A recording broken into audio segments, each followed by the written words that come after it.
অবশেষে চাঁদের আলো খুঁজে পেয়েছেন তাহসান। তার সেই প্রিয় গান যেন এবছর সত্যি হয়ে ধরা দিল।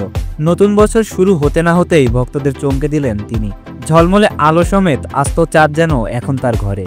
সকাল সকালই সামাজিক যোগাযোগ মাধ্যমে হলুদের সমারোহে তাহসান ও রোজাকে দেখা যাচ্ছিল।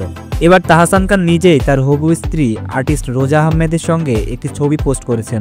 সঙ্গে জুড়ে দেওয়া ক্যাপশনে তিনি লিখেন, কোনো এক ছুটির দিনে যখন আমি পিয়ানোতে আমার সুরে নাচের মুদ্রায় সেই তুমি কে, যার ছন্দের মুগ্ধতায় কেটে যাবে বাকিটা জীবন, দোয়া ওঠা চায়ের কাপে সেই তুমি কে। রোজা আহমেদ বর্তমানে ক্যারিয়ার গড়েছেন মার্কিন মুলুকে। পড়াশোনা করছেন কসমোটোলজিতে।